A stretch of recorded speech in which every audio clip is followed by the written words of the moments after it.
Esa es cosa importante. Muy bien, buenos días a todos y a todas.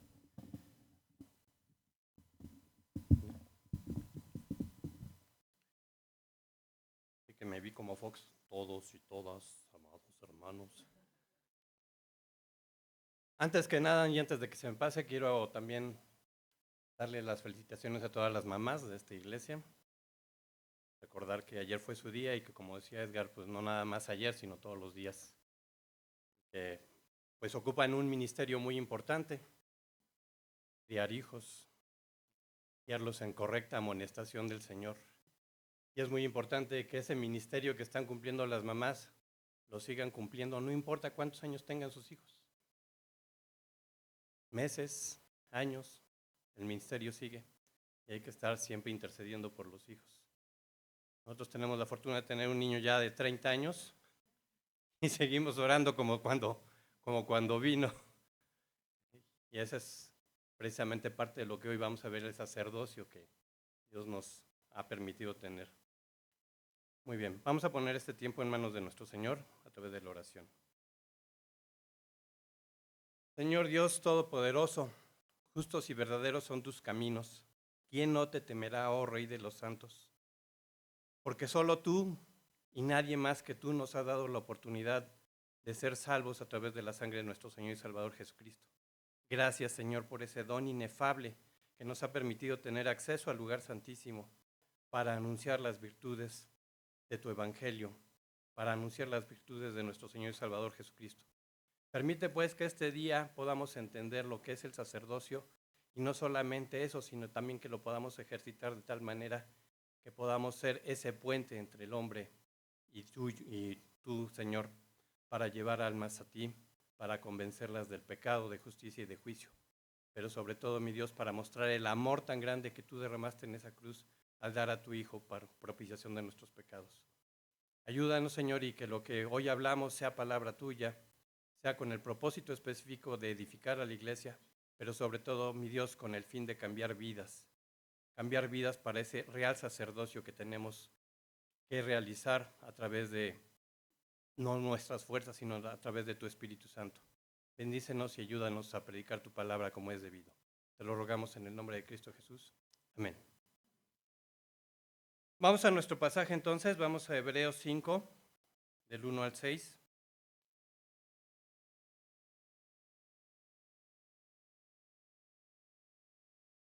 Y vamos a ver nuestra predicación que dice, un Salvador y sacerdote superior a Aarón.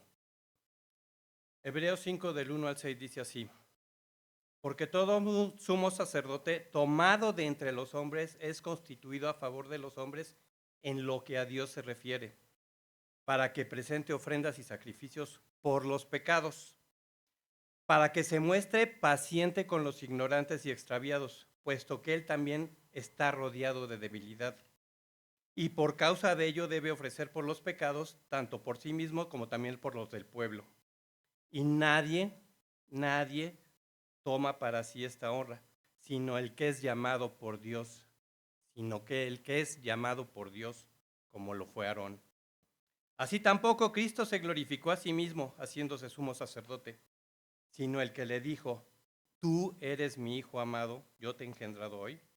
Como también dice en otro lugar, tú eres sacerdote para siempre, según el orden de Melquisedec. Recuerdo muchas de las conversaciones que tenían mi papá con mis tíos, y decía que en la familia siempre debía de haber un doctor, un sacerdote y un abogado. Era la combinación perfecta. ¿Por qué? Obviamente la salud, el bienestar de la familia radicaba a través de un médico. El sacerdote porque era el que podía interceder por toda la familia delante de Dios. Y sacerdote dije, médico y abogado. Y el abogado porque te podía sacar de todos los problemas. Si te metías en un problema, ahí está. Y a lo largo del tiempo hemos visto que pues esto puede ser una realidad. ¿Qué es lo que el hombre necesita más? A Dios. Y se necesita a Dios, necesita un abogado. necesita un intermediario, porque por sí solos no nos podemos presentar delante de Dios y decirle, vamos a alegar tú y yo, como lo hizo Job. De hecho, precisamente si vemos y estudiamos un poquito el pasaje de Job, vemos que cuando Job dice, ¿quién pudiera defender mi causa delante de Dios? ¿Quién pudiera defenderme? Estamos viendo de antemano cómo Job estaba pidiendo ese abogado. Y al mismo tiempo está profetizando acerca precisamente de ese abogado. Está profetizando acerca de Jesucristo. También en Génesis vemos cuando Adán y Eva pecan, ¿quién intercede por Adán y Eva? Dios mismo hace las veces de justicia y abogado. Él es el que los viste de pieles y empieza a verse de manera progresiva lo que va a ser el sacerdocio. Es increíble los planes de Dios. Dios nos revela una parte de su palabra y nos muestra al final la obra extensa y excelsa y cómo la va revelando progresivamente. Aunque revelando dicen muchos que no deberíamos de usar esta palabra, dicen que deberíamos de utilizar iluminación, y también es correcta, nos va iluminando el camino de cómo se va a hacer el plan de la salvación y cómo va a ser el papel del abogado. Pero ya para meternos entonces en nuestro texto hoy y para ver la enseñanza que nos tiene el Señor hoy, quiero recordarles algo y quiero que veamos el contexto de lo que es esta carta. Recordemos que el contexto histórico y cultural de nuestro estudio de Hebreos fue dirigida a israelitas que profesaban la fe en Jesucristo, pero fueron presionados por las autoridades, familiares y amigos a regresar al judaísmo. Esto es muy importante. Es por eso que el objetivo del autor es mostrar la supremacía de Jesucristo, superior a los ángeles, superior a Moisés, superior a Josué, superior a cualquier sacerdocio levítico y superior a cualquier sacrificio. Es por eso que hoy les pido que nos pongamos en los zapatos de esos personajes, de esos hebreos, y que entendamos correctamente el contexto de lo que está diciendo el autor. Y para poder comprender el pensamiento que ellos tenían o que atravesaban, tenemos que discernir cuál era el propósito precisamente del autor. Y era de llevar a los hebreos al objetivo de reconocer a Cristo como Señor y Salvador y como un mejor sacerdote, como un mejor sacrificio, como mejor en todo. Ahora, ¿por qué el autor tiene que llevar este propósito? ¿Por qué se imaginan? Porque todavía estaba el sacerdocio levítico en acción. Porque los hebreos tenían dos disyuntivas, o una disyuntiva o una opción. Creían en Jesucristo, pero todavía había sacrificios. Entonces, si nosotros pensáramos, y es por eso que les digo que nos pongamos en los zapatos de los hebreos, tenemos que entender que tenemos las dos posiciones. Pero si por causa de Cristo me están persiguiendo, entonces yo como hebreo podría decir, pues me regreso al judaísmo. Es más fácil, no padezco persecución. Y entonces el propósito del autor de Hebreos es, no te regreses al judaísmo. Reconoce en Jesucristo al sumo sacerdote, al sacrificio perfecto, a la máxima autoridad por la cual todo el Antiguo Testamento es abrogado. Quiero que entonces, repito, nos ubiquemos en esa posición para que podamos comprender mejor la intención del autor. Nosotros ya vimos la película completa. Los hebreos de esa época no. Estaban viendo parte de la película. Cuando nosotros vemos la película completa ya sabemos en qué va a terminar. Los hebreos no la habían visto todavía. Estaban viendo parte de esa iluminación progresiva. Entonces quiero ser muy reiterativo en esto, repito, a veces nos cuesta trabajo o juzgamos de buenas a primeras, decimos, es que los hebreos, es que los israelitas ahí en el desierto, es que hicieron esto, pero nunca nos ponemos en los zapatos de ellos. Simplemente para muestra basta un botón. Imagínate en el desierto, hemos pasado días de calor tremendos y estamos aquí pero atosigados y muchos de nosotros decimos que ya se termina el servicio, ya no aguanto. la misma actitud de los hebreos en el desierto. Señor, tú nos prometiste ir a una tierra donde fluye leche y miel, donde va a haber agua, y estamos en el desierto, ya queremos. Esa misma impaciencia la podemos tener nosotros. Por eso quiero, y repito, vamos a ponernos en los zapatos de los hebreos, para entender mejor y comprender mejor lo que es el sumo sacerdote y la actuación de Cristo en este papel. Entonces dice, ahora bien, el problema para el judío del siglo I es que ya tenía un sumo sacerdote que estaba en el templo haciendo los sacrificios, y el autor de Hebreos tiene que mostrar la supremacía de Cristo. Una vez colocados en los zapatos de los hebreos, vayamos a la primera parte de nuestro bosquejo.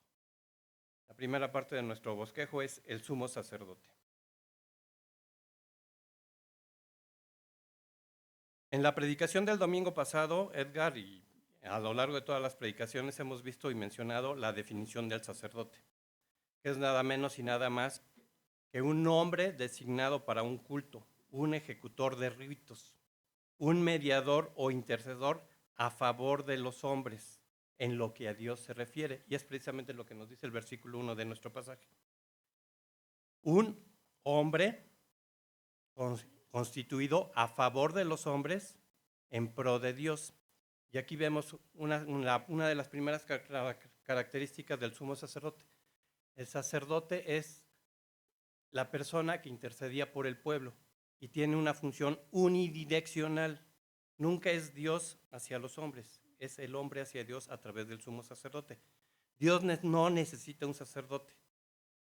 Dios simplemente provee la palabra y la vierte a través de los medios que él había designado, como fueron los profetas, los sacerdotes, los maestros, etcétera, etcétera. Y quiero también aquí hacer una observación. La palabra constituido está en tiempo presente, lo cual indica, lo que ya habíamos mencionado antes, que el autor al escribir esta carta hace patente que el templo aún no había sido destruido y que aún se llevaban los ritos y las ceremonias del Antiguo Testamento. El Cordero Pascual, las ofrendas, recuerden que también había 5 tipos de ofrendas, 3 de olor grato a Jehová y 2 por los pecados. Eso lo podemos ver en Levítico y lo podemos ver a través de Deuteronomio. Todas las ofrendas que había constituido Dios por medio de su palabra y que había dado las instrucciones a Moisés de cómo se debían de llevar los sacrificios y ofrendas. Muy bien. De modo que podemos ver que el sacerdote trabaja en una sola dirección, del hombre hacia Dios y no de manera contraria. Nosotros necesitamos al sacerdote y recordemos que estamos hablando de los sacerdotes del Antiguo Testamento. Los sacerdotes del Antiguo Testamento son hombres. Ahora bien, ¿qué hacía ese sacerdote? En el Antiguo Testamento el sacerdote cumplía con varias obligaciones con respecto al culto. Capítulos 1 al 7 de Levítico. Y son una serie de instrucciones tan grandes y una serie de formatos, de forma de vestirse, de forma de actuar, de cómo se deben llevar todos los sacrificios, cómo se deben de llevar todas las ofrendas, cómo se deben de presentar las ofrendas, cómo debe estar ordenado el tabernáculo para poder presentar todos estos sacrificios. Ofrecía sacrificios, el sacerdote entonces ofrecía sacrificios, cuidaba del templo, intercedía por el pueblo mediante la oración, enseñaba la palabra, garantizaba las normas y ejecución de los sacrificios, servía de mediador entre el pueblo y Dios y dirigía la adoración. Tenía que santificarse por medio de un sacrificio por sus pecados para presentarse acepto delante de Dios y en especial se tenía que purificar el día de la expiación que se realizaba una vez al año. Aquí vemos algo muy especial del sumo sacerdote, a diferencia de los demás sacerdotes. En ese día de la expiación, él presentaba una ofrenda especial, que era el día de la expiación o el famoso Yom Kippur para los judíos. ¿Alguien sabe lo que es el Yom Kippur? Bueno, es un día en el cual se expiaban no solamente los pecados del sacerdote o de las personas en particular, sino las de todo el pueblo. Y había un formato también muy especial para realizarlo. Por causas de tiempo no vamos a poder dar toda una explicación de lo que es el día de la expiación, el Yom Kippur. Simplemente vamos, y aparte porque después lo vamos a ver más concretamente, inclusive también adelantándome un poquito, no vamos a mencionar mucho a Melquisedec y qué es Melquisedec, porque más adelante lo vamos a ver en Hebreos ya más a fondo. Nada más los vamos a nombrar. Pero entonces, regresando al Yom Kippur, era un día especial en el cual el pueblo se presentaba, bueno, el sumo sacerdote presentaba un chivo expiatorio, y eran dos, un macho cabrío, uno para ofrenda a Jehová y otro para la expiación del pecado. Sobre el chivo que caía el pecado, el sumo sacerdote reconocía todos los pecados del pueblo y lo mandaba al desierto, y el otro era santificado, era muerto, se presentaba la sangre y entraban al lugar santísimo. Si no sabemos qué es el lugar santísimo, recordemos que el templo o el tabernáculo en el Antiguo Testamento estaba dividido en dos partes, lugar santo y lugar santísimo. El lugar santísimo era donde estaba la presencia de Dios, y precisamente el sumo sacerdote solo podía entrar una sola vez, no sin sangre, y una vez hecho todo el ritual de su expiación de pecado y presentarse delante de Dios. Y si era acepto ese sacrificio, no había problema. Si había problema, o no se había confesado completamente, o no se había expiado correctamente el pecado, el sacerdote moría. Y se ponía unas vestiduras especiales también para presentarse delante de la gloria del Señor. Inclusive algo que la vez que nos los contaron me pareció algo muy increíble, porque las vestiduras del sacerdote estaban diseñadas para presentarse precisamente delante de esa santidad, y el vestimento traía unas campanitas. Cuando se presentaba delante de la gloria del Señor, enfrente a los panes de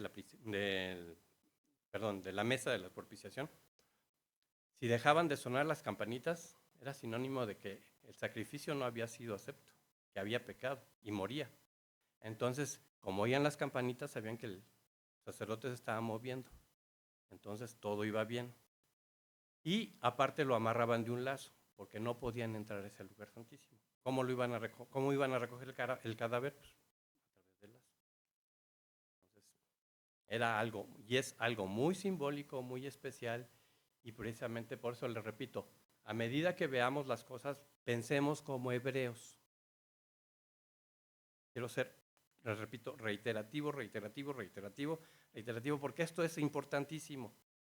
Entonces, si yo como hebreo ya tengo un sacerdote que se presenta delante de mí, de Dios, y quita mi pecado, ¿qué es lo que va a hacer Cristo entonces?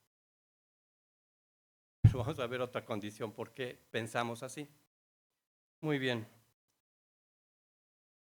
De ahí la importancia entonces de la solemnidad del sumo sacerdote como mediador del pacto mosaico o de Moisés establecido en el Antiguo Testamento. Ahora, también el sumo sacerdote y la mayoría de los sacerdotes también tenían que tener ciertas características como sumo sacerdote. ¿Cuáles serían estas características? Debía cumplir con un requisito básico que nos dice ahí Hebreos, que es paciente, tranquilo, calmado, paciente, benigno, cosa que a veces nosotros tampoco tenemos. Nos desesperamos a la primera. Y decía que tenía que ser paciente en especial con alguien, con los ignorantes y con los extraviados. ¿Se puede ser paciente con alguien culto? Tampoco. Y cuánto menos se puede ser paciente con un ignorante o con un extraviado. Inclusive muchas a veces de nuestras discusiones con esas personas, con los ignorantes extraviados, son simpáticas porque terminamos, eres un ignorante. Ajá. Y la palabra aquí nos enseña que tenemos que ser pacientes y extraviados. Pacientes, sí, no, extraviados no. Pacientes con los ignorantes y extraviados. Es decir, obrar con benignidad. Este versículo nos habla de la esencia del sumo sacerdote, cualidad que es necesaria para mostrar compasión hacia el pueblo, porque él es tomado de entre ellos mismos. Que aquí también vemos otra característica del sumo sacerdote. El sumo sacerdote es alguien del pueblo, es tomado de entre nosotros mismos. Tiene las mismas debilidades, tiene las mismas actitudes, tiene los mismos atributos y las mismas debilidades o flaquezas, como hemos visto en las predicaciones anteriores, que nosotros. Es uno de nosotros. La palabra paciente en este versículo es muy importante y es la única vez que se menciona en la Biblia. Y la traducción aquí tenemos que hacer un estudio muy exegético, muy complejo, pero la traducción de la palabra paciente quiere decir a la mitad de la pasión. ¿Qué querrá decir eso de a la mitad de la pasión? Que ni se carga de un lado, ni se carga del otro. Y da la idea de que no puede demostrar demasiado enojo con el pueblo por el pecado, pero tampoco puede ser displicente por el pecado. Está a la mitad. Se identifica tanto con la santidad de Dios y con la debilidad del pueblo. ¿Por qué? Porque, repito, Él es uno mismo. El sacerdote está tomado del pueblo. Es decir, que en resumen podemos decir que el sacerdote debe ser moderado. ¿Han oído la frase, tome con moderación? Algo así. Ajá, ni más ni menos. El sacerdote tiene que ser moderado. Tiene que identificarse con el pueblo, pero también tiene que ver la santidad de Dios. Es por eso que sabe actuar correctamente. El sumo sacerdote también debe tener el conocimiento pleno de lo que son los rituales de la palabra y conoce de la santidad, pero también conoce de la ignorancia y del extravío del pueblo. Y por lo tanto se identifica y puede actuar a favor de los hombres para llegar a Dios. ¿Vamos bien? ¿Vamos entendiendo Hebreos? ¿Sí? Muy bien. Entonces, la palabra ignorante aquí nos habla de cómo podemos ir en contra de la santidad de Dios por ignorancia. Como en el caso de Pablo, que fue recibido a misericordia porque lo que hizo antes de conocer a Cristo. ¿Qué hacía Pablo antes de conocer a Cristo? Perseguía a los cristianos. Pero dice que lo hacía por ignorancia. Entonces vemos que nosotros también podemos actuar ignorantemente a pesar de conocer la palabra. ¿Y por qué lo hacía por ignorancia? Porque lo hacía por hierro, inadvertidamente. Estaba extraviado en la palabra. El no estudiar correctamente la palabra, el no leerla adecuadamente nos puede llevar a un hierro, nos puede llevar a una mala interpretación de ella y en consecuencia actuar mal por hierro. Como la oveja perdida. La oveja perdida, ¿por qué se perdió? Iba con las demás ovejas. De repente llegó el momento en que se distrajo, hizo alguna mala observación y se perdió. Resultado, el pastor tiene que ir a buscarla. Entonces vemos aquí algo también muy importante. Los dos términos, ignorante y extraviado, nos resumen la idea de que el sacerdote es débil, que peca al igual que el pueblo. Es la misma carne y hueso que el pueblo, no tiene escapatoria de la debilidad humana y esto hace que se identifique con la gente que ministra. Por tanto, el sumo sacerdote también debe ofrecer y está obligado por la ley a ofrecer sacrificios por su pecado personal al igual que los demás. Algo increíble es que no está por encima de nosotros o no está por encima del pueblo, es uno del mismo pueblo. Trabaja y opera bajo las mismas condiciones. Es como uno, como cualquiera de nosotros. Es igual de pecador y tiene las mismas condiciones, por lo tanto también debe de ofrecer esos pecados. Pero aquí viene también otra característica importante. A pesar de que él es de la misma condición, tiene una diferencia. ¿Cuál sería esa diferencia? La vemos en el versículo 4 de nuestro pasaje.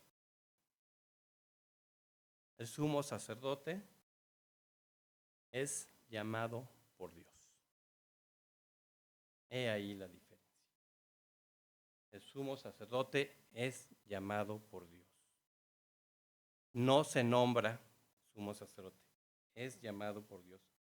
No toma para sí esta honra, sino el que es llamado para Dios. El sacerdocio es un oficio que necesariamente tiene que ser seleccionado por Dios. Es una honra. Es un honor el ser sacerdote como lo fue Aarón y todo sumo sacerdote. Y eso también lo podemos ver en Números 16, 17, como Dios, cuando Core quiso ofrecer o quiso ser sacerdote, fue castigado.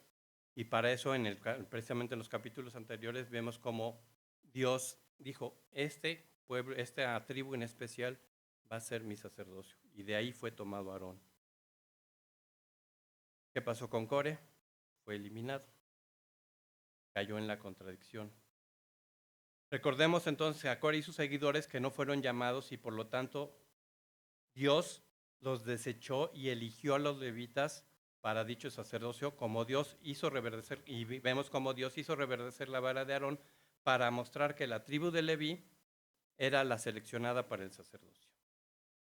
Ahora bien, ya una vez que entonces establecimos este concepto y vemos que el sacerdocio y el sumo sacerdocio se establecía solamente a través de los levitas y que tenía que haber ciertas situaciones, había un problema para los hebreos. ¿Cuál era el problema de los hebreos?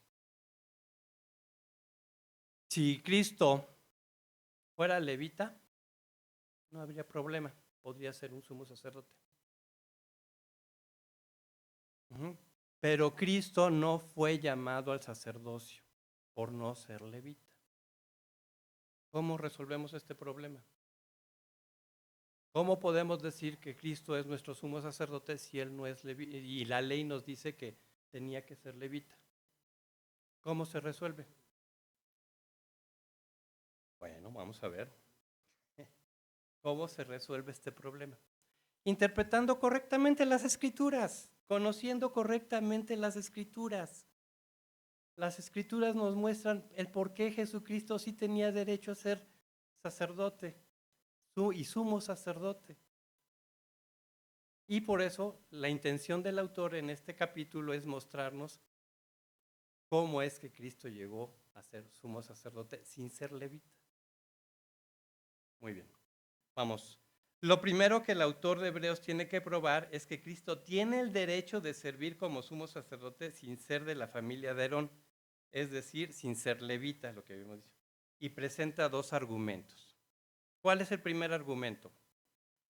Vamos al Salmo 2.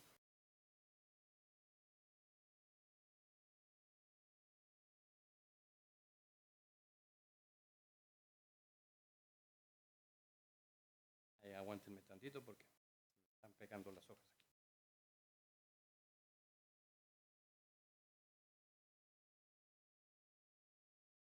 Dice, ¿por qué se amotinan las gentes y los pueblos piensan cosas vanas? Se levantarán los reyes de la tierra y los príncipes consultarán unidos contra Jehová y contra su ungido, diciendo, rompamos sus ligadores y echemos de nosotros sus cuerdas. El que mora en los cielos se reirá, el Señor se burlará de ellos, luego hablará a ellos en su furor y los turbará con su ira. Pero yo he puesto mi rey sobre Sión, mi santo monte. Yo publicaré el decreto. Jehová me ha dicho, mi hijo eres tú, yo te he engendrado hoy. Pídeme y te daré de herencia a las naciones y como posesión tuya los confines de la tierra.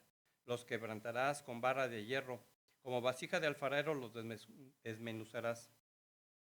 Ahora pues, oh reyes, sed prudentes, admitid amonestación, jueces de la tierra, servid a Jehová con temor y alegraos con temblor. Honrad al Hijo para que no se enoje y perezcáis en el camino, pues se inflama de pronto su ira. Bienaventurados todos los que en él confían. Entonces, lo primero que el autor de Hebreos tiene que tomar es probar que Jesucristo es ¿qué? Hijo de Dios. Es rey. Es el Mesías prometido.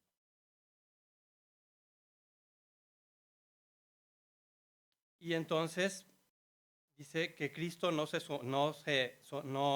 Cristo no se nombró sacerdote, no se glorificó. Dios es el que lo glorifica. Tú eres mi hijo, yo te he engendrado hoy.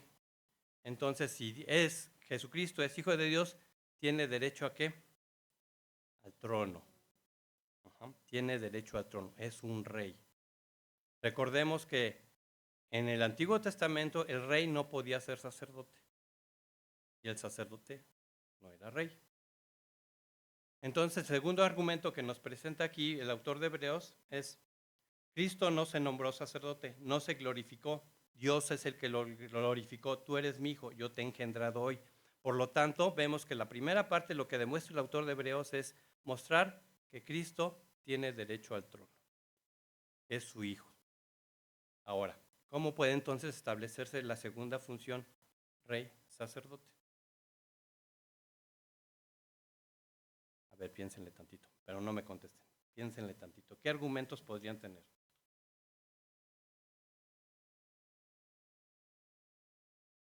Vamos a ver. Eso, piénsenle tantito. Le digo, no me contesten, piénsenle un poquito. ¿Qué argumentos podríamos presentar? Ya sabemos entonces que Cristo es rey. Ahora, ¿cómo tiene derecho al sacerdocio? ¿Cómo le podríamos hacer? Aquí es donde está la disyuntiva. Aquí es donde el autor de Hebreos tiene que mostrar que Cristo también tenía derecho al sacerdocio. Por lo tanto, podría ser sacerdote rey. Recordemos que en el Antiguo Testamento esto no puede ser. Son cosas completamente separadas. Repito, pensemos como hebreos. Como hebreos, no como cristianos hoy, porque la solución la tenemos aquí. Bueno, vamos a ver entonces, a ver. En este Salmo 2 vemos que el Mesías afirma su cumplimiento del pacto hecho con David y que su reinado eterno es a través de Jesús, reinado como Hijo de Dios, afirmando para siempre, honrad al Hijo para que no se enoje. La idea original entonces del autor es que ciertamente que en el Salmo, permítanme tantito, en el Salmo 110, aquí es donde podemos ver el resultado.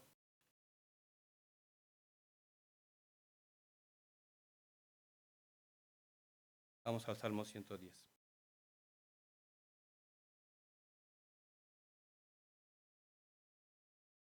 ¿Sí? Quiero que repito la idea.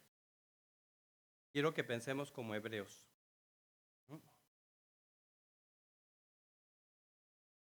Encontramos el Salmo 110 ya. En el Salmo 110, Jehová dijo a mi Señor, siéntate a mi diestra hasta que ponga a tus enemigos por estrado de tus pies. Juró Jehová y no se arrepentirá. Tú eres sacerdote para siempre según el orden de Melquisedec. ¿Qué les recuerda esto? ¿Qué les hace pensar? El orden de Melquisedec. Y que entonces Cristo es ¿qué? Sacerdote para siempre, según el orden de Melquisedec. Y aquí vemos una combinación que en el Antiguo Testamento no se había revelado. Y por eso es la importancia de esta carta de Hebreos. Hebreos está mostrando al rey sacerdote, al rey profeta. Y a la conclusión a la que debemos llegar como hebreos, como judíos, les repito, pensemos como judíos, es que Jesucristo cumple con estas dos funciones. Jesucristo es rey, es sacerdote, también es profeta. Lo vamos a ver más adelante. Dice, tú eres sacerdote para siempre según el orden de Melquisedec. Cristo es superior a cualquier sacerdote del Antiguo Testamento. Nunca muere. ¿Por qué? Porque es para siempre. Sacerdote para siempre. Él no peca. Él no tiene que ofrecer sacrificios por sí mismo. En el antiguo pacto, el rey y el sacerdocio no se mezclaban. Un rey no podía ser sacerdote. Recordemos lo que pasó con Saúl y Usías. ¿Recuerdan la historia? Saúl se quiso hacer pasar por sacerdote. Y producto de eso, Samuel llega y lo reprende y dice, estás desechado. Lo mismo pasó con Usías. Repito, quiero que entendamos muy bien esta parte porque estamos pensando como hebreos. ¿Vamos claros? Veo así como que caras de que, ¿qué estás diciendo?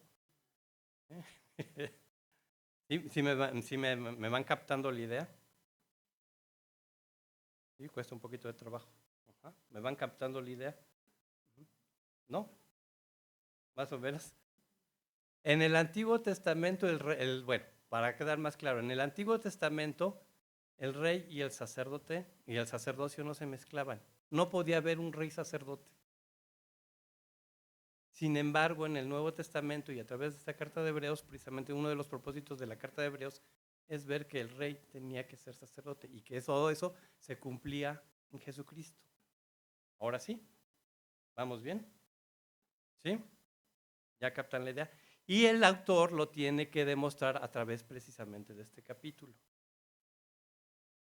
¿Ya quedó clara la carta, la idea? Hebreos, ahora sí, Hebreos. ¿Sí? ¿Ya? Todos los que estamos aquí de Hebreos ya comprendieron cuál es el objetivo del autor de Hebreos. Hagan de cuenta, vamos a usar un poquito la imaginación. Hagan de cuenta que yo escribí Hebreos y los quiero convencer. ¿Los convenzo? ¿Queda clara la idea? Bueno, con los que tengan algunos de problemas los podemos ver un poquito más al rato y ahí aclaramos más las dudas. ¿Sí? Entonces vemos que en el antiguo pacto el rey y el sacerdocio no se mezclaban. Un rey no podía ser sacerdote.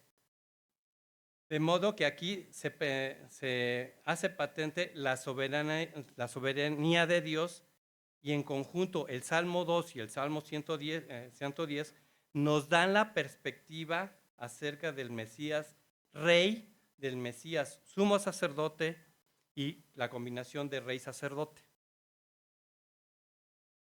Esto es importante porque, les repito, si nosotros pensáramos como hebreos, esto no se podría dar. Tenemos que entender que eso queda abrogado. Inclusive, vemos que el sacerdocio era solamente reservado a los levitas. Jesucristo no podía tener acceso como de la tribu de Judá al sacerdocio. Pero sin embargo, Dios ya lo había previsto. Y precisamente esto es uno de los grandes misterios que revela el Antiguo Testamento acerca del Mesías, acerca de Jesucristo. Mostró la verdad del rey sacerdote y que eso en conjunto era para Jesucristo nada más, para una sola persona. ¿Cuántas personas lo podían cumplir? Solo una, Jesucristo. No había más que probar. Y de ahí que entonces, ahora como judíos tendríamos que ver a Jesucristo como rey sacerdote y como el cumplimiento de la palabra de Dios, del Mesías prometido, del sacrificio prometido y del acceso a Dios a través de Jesucristo. Comprendemos, hermanos Moisés y qué más, Saras y Ruth y todos los demás. ¿Estamos aquí? ¿Lo entendemos? Bueno, pues una vez demostrado esto, podemos concluir. Dios nombró a Jesucristo rey y sumo sacerdote.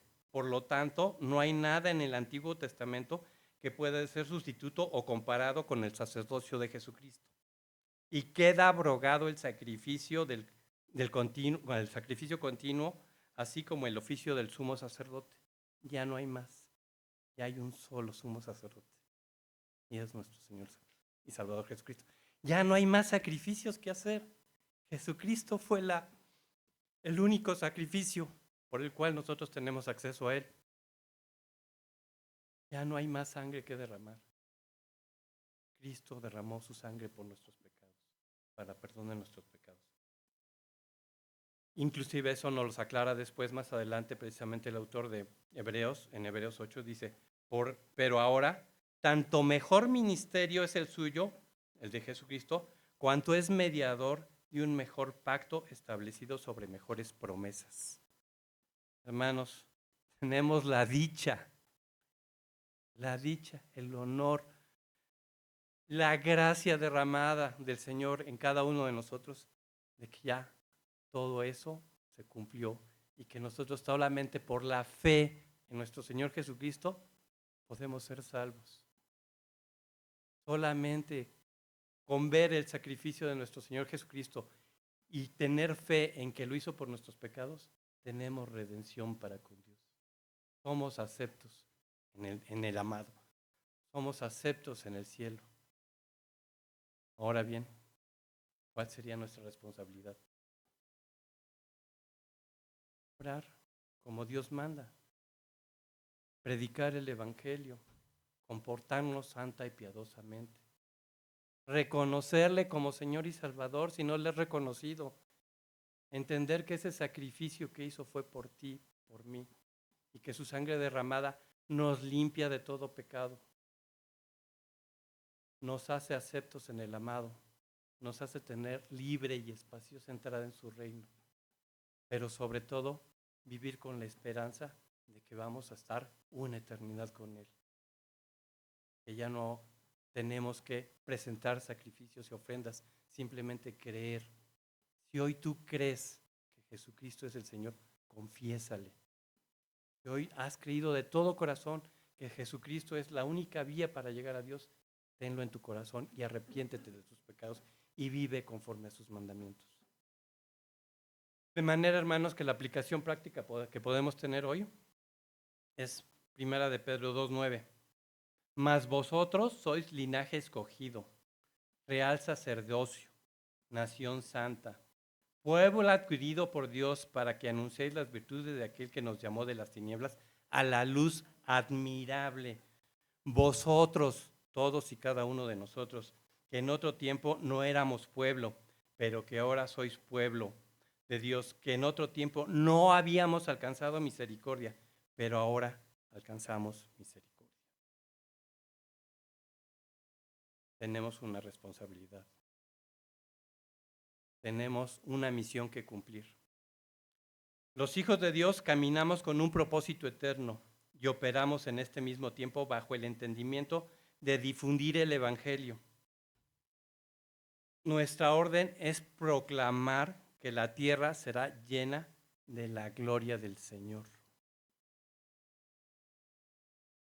Es un sacerdocio ordenado por Cristo, recordándonos la reconciliación con Dios por medio de su sacrificio. No condena, es una declaración de justicia de Dios. Y si tú eres justo, vas a ser perdonado a través de esa fe. Nuestra identidad está basada en Dios. Nacimos de Dios. Él nos predestinó, nos llamó. Nuestro cuerpo no gobierna, está sometido bajo el Espíritu Santo. Es un sacerdocio que reconoce y se somete a la soberanía y voluntad de Dios. Nuestro sacerdocio tiene palabras de bendición que afirman la verdad presente y declaran a Cristo como único camino para perdonar pecados. Es un sacerdocio eterno. Este sacerdocio siempre existió, fue antes de la ley, durante la ley y después de la ley.